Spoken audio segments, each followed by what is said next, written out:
Hey everybody, welcome to my channel. Tony here. Tony's OPs are us, as you know. We're rolling. We're going to do a little segment on what I call lost albums. Didn't really remember I had them in my collection. The other night I was going through my rock section where I keep everything in alphabetical order. And what I rearrange stuff. Stuff's too close, stuff's too packed, or I'm pulling out. And what I was doing, I was looking through my Clapton. I keep my Clapton, my Cream, my Blind Faith, my Ginger Baker, and also my Jack Bruce, and even Delaney and Bonnie in that area where I keep Clapton in the C's, because when I think of Baker, I think of Cream. When I think of Jack Bruce, I think of Cream and Clapton. So it's easier for me in my thinking to keep everything in one section. And I've also done a video about how I arrange my albums, genre, alphabetical, etc. Jazz in one section, blues in one section, classical in one section, soundtracks, etc. Typical, average, alphabetical, but by genre. And in those cases, I'll put Baker with the Clapton and the Cream, and I'll keep all that mixed in. So I'm going through my C's, and I'm moving things around, and I found a bunch of albums where I picked out 5 that I don't have a lot of these particular artists. I think on one I may have 2, but usually they're singular, so they just kind of get lost with that huge area of, say, Clapton and Cream and Chicago and Croce, which I have a lot of records, Carpenters. So these records are singular, for the most part, artists that I have a record of, or 1 or 2. So they kind of get lost in that huge section of what I call the C's and rock. But I picked out 5 that are pretty interesting, and I think they're worth reviewing on YouTube. If you don't have these records, you may know about these people.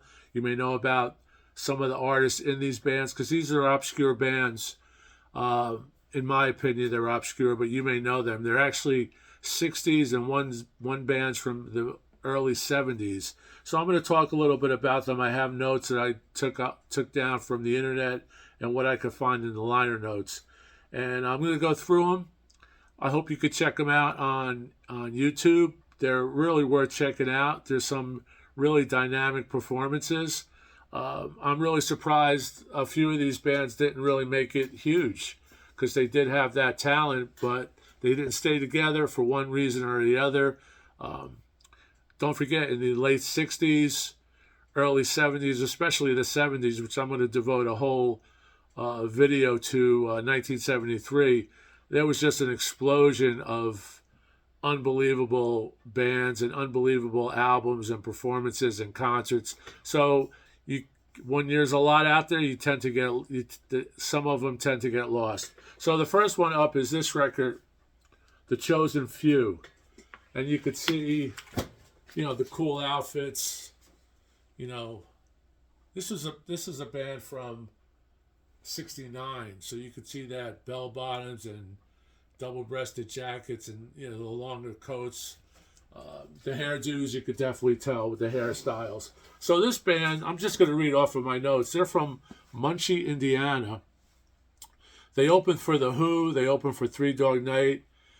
They had a early release for this record in October of '69, and they had a #1 hit, a local #1 hit called Talk With Me. You could listen to it on YouTube. I don't think this is, out of these 5 records, this is probably the least of my favorite.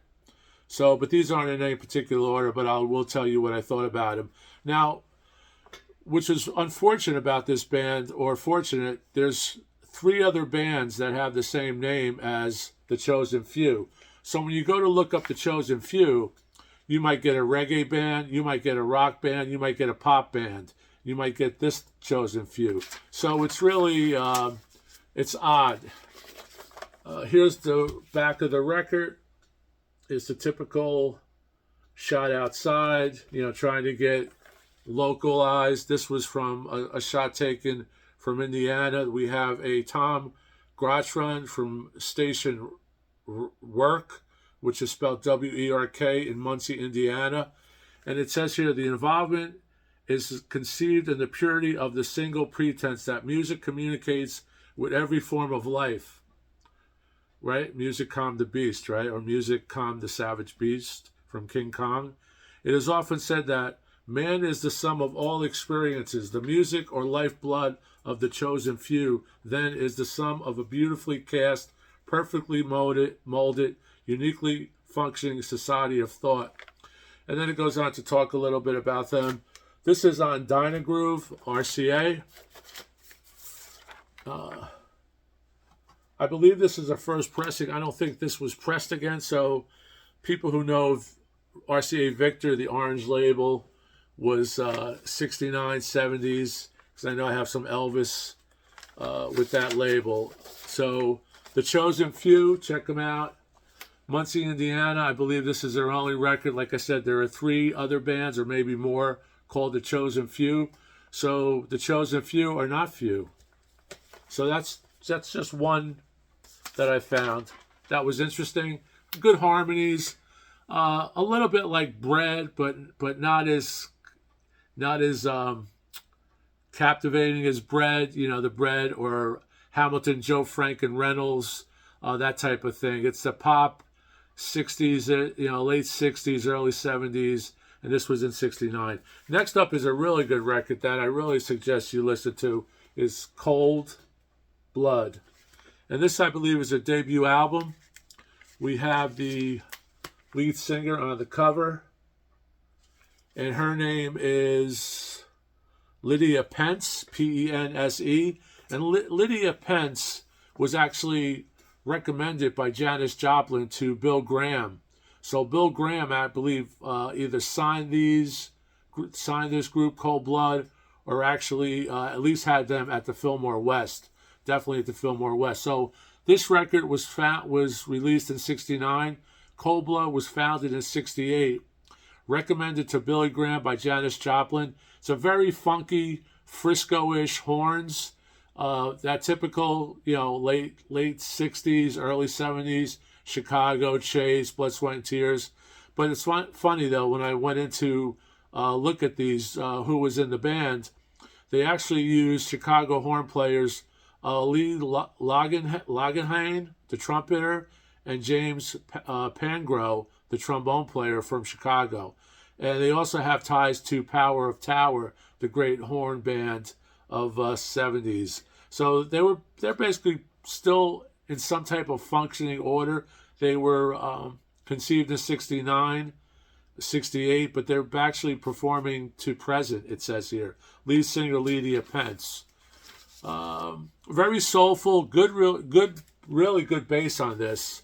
Really good bass track. They do a Willie Dixon song. There's the band. The bass player's fabulous. We have produced by David Rubinson for Fillmore Corporation, so they probably were signed by Bill Graham's company at that time. Very Stax-like, very soul, white soul, but there's one African-American player on here, but it's basically a white band. But bands in the Frisco area were mixed at that time. Bass is very prominent, has a great bass line. Blues akin to Joplin. The lead singer, Lydia Pense, has really great vocals, great range. It's basically blue-eyed soul, but with a rhythm and blues feel to it. And that's the record, Cold Blood. They have a few albums. I believe I have a couple albums of theirs. But like I said, it got lost in my seas. Here is the label on San Francisco. And this is distributed by, I'm thinking Atlantic, perhaps? Atlantic. This is distributed by Atlantic because the original inner is a Atlantic inner. And really nice. But check these people out. Cold Blood. This is their debut album, self-titled. Really funky, but psychedelia, but funk. Like I said, in that Stax, type of genre. They do a great Willie Dixon song, I Just Want to Make Love to You. That's standout. I think they do a couple of covers on here. I Just Want to Make Love to You. I think that's basically the ones I recognize, but I Wish I Knew How It Would Feel to Be Free by B. Taylor and B. Dallas, which is a good track. You Got Me Humming, which is an Isaac Hayes record from the Stax Memphis. So they do some really good Stax stuff, really good soul stuff. I call it Blue Eyed Soul from Frisco, not Blue Eyed Soul from Philly, like a Hall & Oates type of thing. This was way before Hall & Oates. So check these guys out, man. Cold Blood, pretty cool. Next up, we have a girl band that was akin to, I thought, the Chiffons, the Shirelles, the Dixie Cups, but the problem with the record was they were all over the place as far as style goes. Now, this album, The Cake, one of the first girl bands, you could see pretty good looking artwork here, The Cake, C-A-K-E. And there's another band, I think, or one or two bands called The Cake as well. So if you look for this, put in The Cake girl bands or The Cake 1967. Now, this is their only album, 1967. Like I said, they did have potential, but I think there was a drug situation going on in the record, and I'll talk about that. But check out this tagline. They were originally promoted with the tagline, "The group that will be to music 1968 what the Beatles were to music 1964." So I'm going to repeat that because they fell way short on this. The group that will be to music 1968 what the Beatles were to music 1964. Now, that's hyperbole. They were cool. They had they had a girl vibe, but it wasn't consistent, and I think it kind of fell short. And like I said, in 67, you had everybody releasing great music. We could go down the list. But the band members were Jeanette Jacobs, Barbara Morello, and Eleanor Birdshine. I think that's correct. Bardshine or something. But anyway, Jacobs had a situation with drugs, and Jacobs was the inspiration for Medicine Jar on Venus and Mars by Paul McCartney and Wings. So their singer, Jeanette Jacobs, on this record was the inspiration for Medicine Jar on Venus and Mars. So if you listen to that song, it kind of tells the story of what Jeanette was going through from the girl band The Cake. Now here's the back cover, which is really weak if you think about it's the front cover in almost a negative or black and white. Now, if you're going to go through on Decca, right, on a great label, if you're going to go through saying that these are the greatest things since sliced bread, the greatest thing since devil food cake, and the greatest thing since the Beatles of 64, you got to come up with a nicer cover on the back jacket. That's just my opinion. No inner sleeve, no liner notes that I could find. There really is not a lot written about them on the internet. But the standout song for me was "Baby That's Me," and that actually was number 64 on the 100 Best Girl Bands of All Time. So they actually hit that because there really isn't a lot of great girl bands. 100's a lot, right? 100. So they're number 64. So they don't fall even close to the top. One of the hits on here was "Baby That's Me." They do their own stuff, but they do "Stand By Me." They do "What I'd Say" by Ray Charles, "What I'd Say." "Stand By Me," Benny King, of course, Lennon, everybody has done that. A lot of songs were written by the band. So here we have it on the Gold Label series of Decca, 1967. And I have some other notes here. I'm going to talk about that. As far as the sound, not consistent with style. Had they stuck to a Shirelles or that girl group from New York City, Phil Spector stuff, I think they would have had a better success. But don't forget, that style was waning anyway. So they were kind of caught in that in between, where we were getting away from the a cappella doo-wop girl bands of the 60s. Not too many girl bands survived. Then you had the Renaissance with the other girl bands that came out, like the Go-Go's and things like that. This sounds like a good record. 60s, their strong point is that they had Dr. John playing keys. Dr. John played keys on this, and Dr. John wrote one of the songs, which I'll go to. Also, this one song, which was Pooh by, let me see who it was. Just give me a second here. Which is a classic. Oh, Jack Nitzsche and Jackie DeShannon wrote "Baby That's Me," and that was one of their records that they would choose for the radio stations to play. And we have also, let me see. Dr. John wrote "World of Dreams" for them, which is really a throwaway. This person that was, his last name is Gene Hill Pooh. Gene Hill Pooh was a New Orleans person. I guess he was friends with Dr. John. And he wrote a song on here that was a pretty hot song. But then they actually dedicated something in the back here on their record. They actually dedicated a Jesse Pooh Hill, who did percussion on this. Not Gene, but Jesse Pooh.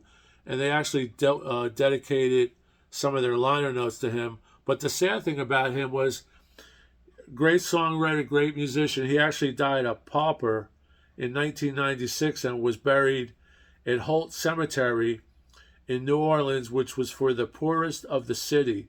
So it's kind of sad. And he actually had a number 3 hit called Pooh on the R&B chart. So that's the strong points about this record, is that Dr. John is on it. He has a lot to do with the organ and piano. And we don't really hear much about Cake anymore. But if you want, give him a listen. You could read about him on Wikipedia, and you could check out their songs on YouTube.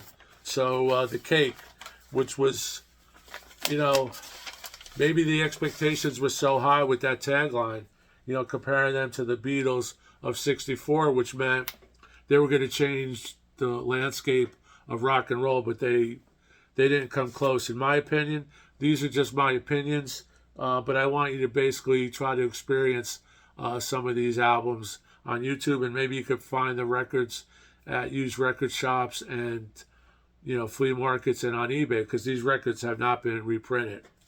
Next up is a great band that I really dig, and I think I have a few of their records, but this was also in the C's, Caravan. For Girls That Grow Plump in the Night. Great cover of a great inner sleeve, which is really nice. This was a cutout, and you could see the cover there. Don't know who the model was on the cover. Could be a wife or girlfriend of one of the boys in the band, but this is on the London label. Nice spine, really nice gatefold. This is an English band. Caravan's an English band. Jazz, psychedelia, the classical. Their family tree reaches out to Soft Machine. They appeared in festivals in the 60s alongside Pink Floyd and Soft Machine, because they have that vibe. Like a progressive psychedelia. They have that vibe. They also played with the Nice and the Coliseum and Yes. So they have all that to encompass, and you get an idea of what they sound like. But they do have their own style. Critically, they were successful, but that didn't lead to any commercial success for whatever reason. For Girls Who Grow Plump in the Night, 1973, it was Caravan's 5th studio LP, and they're actually called, or from the Canterbury scene in London and in England. So, progressive, pretty cool record, really well recorded.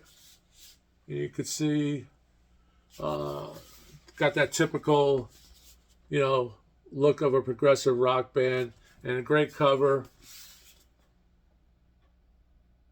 So it was actually two on the cover, right? A baby inside the mother's womb, which, like I said, don't know who this particular model was or is. Hopefully everything went well, and that baby is now 67 or 68 years old, like 57 or 56 years old now, I guess. So I also have some other notes. The record, as far as this record, it's rated as far as after I played it, it's excellent to VG plus to excellent. Great sonics, great bass, and great tone on the guitars. The guitars have that tone that I seem to like a Hendrix tone from a Marshall amp. Very, very nice, very tight. They rock. Each side's over 20 minutes long. So this record is from, what did I say? This record's actually from 73. So that the baby that was hopefully born that year could be 51, 52 years old at this point. But they came out in 1968. This is their 1973. Has a great jacket, and it's on the Decca blue label. I mean the London blue label. And you can see the condition is excellent. Little noisy. It was that type of time when vinyl in America was kind of noisy, but they're a classical trained band. They have a psychedelic and jazz, thread to them. And like I said, they toured with those type of bands, such as Yes, things like that. I also believe that they went on to tour with Yes on some other tours as well. So Caravan, check Caravan out. Caravan's a cool band that we don't really hear anything about anymore unless you're into them, right? Next up is a really nice discovery, and I remember when I found this and I played it initially, and that is Clare Hamill. This is Clare Hamill, called Stage Door Johnny's. I don't really know if she has other records. I don't think so. But this is called Stage Door Johnny's. And on the back, she's actually at a restaurant that's, I believe, in Piccadilly Circus or somewhere in London with the Stage Door Johnny's. Now, there's a picture of the Stage Door Johnny's. And Stage Door Johnny's are basically lads that hang out at theater stage doors to try to get a date with the leading lady or a showgirl or someone involved with the cast. So Stage Door Johnny's, I guess, is a British term. I did not know that term, so I had to look it up to see what this meant. Now the tag note inside is, whatever happened to this is also a song. Whatever happened to the Stage Door Johnnies? Wherever did they go? Let's hope just for a moment they didn't go to war, because I sure like to see a Stage Door Johnny at my door. And again, Stage Door Johnny's. And what's interesting about this was produced by Raymond Douglas Davies. And Ray Davies, of course, founding member of the Kinks. Ray plays keyboards and guitars on this. He's listed as R.D. Davies on this record. Clare Hamill is the lead vocalist. It's her album. She has a lovely voice. She's very sensitive. It gives me a Harry Nilsson feel, the way she sings and her melodies. Very Harry Nilsson, like Cuddly Toy and Without You, and things of that nature. So you may know some of the people on here if you look it up. But this was recorded at Conquest Studios in London. Special thanks to the lads. Bentley's Restaurant in Piccadilly, so I was right. Hair by Derek at Smile Night Bridge. Queen Theatre, Shaftesbury Avenue. Clothes by Nostalgia. And Makeup by Honey Magazine. So these are all actually locations. And here you see Claire in the back with the boys in the band. Now, Claire did two great covers on this. She does Go Now, which was penned by Denny Lane of Moody Blues. at that point. Also went on to fame with Wings. And We've Got to Get Out of Here, which was made famous by the Animals. And she does that on here too. So that opens up side one. And on side two or side B, we have Go Now. Not a great record, but really well recorded. If you like girl bands, if you like girl singers, check out Clare Hamill, Stage Door Johnny's. That's Hamill. Soundstage is excellent. Soaring vocalist. She has a great range. It's a top recording. Like I said, it reminds me of Harry Nilsson type of thing. ABC Conk West Records. Conk West Records was actually affiliated with ABC Records. It's basically, this record has like a cabaret feel to it, has some 20s type of feel to it. The stuff that Paul McCartney is into and Harry Nilsson is into. So that's why you get that thing. Now, what's interesting is they actually toured with Jethro Tull, Poco Harum, King Crimson, and she is on the Steve Howe album, one of Steve Howe's solo records. And on May of 2013, she became a member of, this is funny, of the Yes tribute band Fragile. So she is now about 70, 71 years old, but she still is out there singing, and she does, I guess she does vocals in the Steve Howe vein. You know, Steve Howe had a very high voice. Let me see here.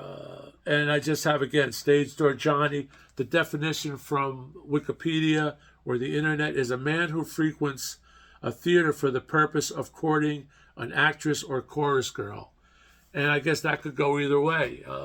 Stage Door Johnny, right? Stage Door Johnny could also be a person who goes for the autographs. You know, hangs by, gets the bill signed, the playbill signed, etc. So there's just some of these bands that I rediscovered by accident. Again, I'll show you the inner. And I'm going to show you, which I forgot, is this great label. Again, produced by Ray Davies. So if you're a Ray Davies guy and you're a completist for King solo stuff and Ray Davies stuff, check this out, because you may not know that he actually had a hand in this band. And it's funny, it doesn't say that they toured with the Kinks, but I'm sure they did. And maybe she even shows up on some Kink records. We don't know. This is 1974, distributed by ABC Records. Conk Records, maybe Conk Records was a Ray Davies label. I'm not sure. But there you have it. Looks like none of the songs were written by Ray Davies. We Got to Get Out of Here, which is a standard. And Oh Daddy, William Russell, so maybe that's Leon Russell, don't know. So some cool stuff on here. Geronimo's Cadillac is a cool song she does on here. So again, produced by Raymond Douglas Davies, Clare Hamill, Stage Door Johnny's. Look them up. I don't think any of these records are expensive. They're probably in the $10 to $15 range. But always go for on eBay, there's actually a rating, not on Goldmine, but there's actually an excellent rating. And excellent is a good rating because a lot of time your record is VG+, but it's a little better than VG+, but it's not near mint. So that little area of excellent is a very nice tool. And that, unfortunately, is not in Goldmine visual standards. Me, if I'm going to rate a record, if I'm going to grade a record, rather, I look at it as well. When I'm buying it, I can't play it, so I'll grade it in my head to buy. But when I'm grading a record to trade or to sell or to give to a friend, I'm going to actually listen to that record, because good records that they could look near mint, but they could sound VG, and VG is not very good. VG is very bad. They could have marks on them, and they could still sound VG+. So you really have to listen to a record. I found that mono records, the old mono records, are a lot more forgiving than records that are stereo and that are, the grooves are closer together, obviously, because you're going to get that damage. But again, check these records out. Most of them are girl bands with girl singers, but there's definitely a kick to them because it's the 60s and mid 70s when music was changing.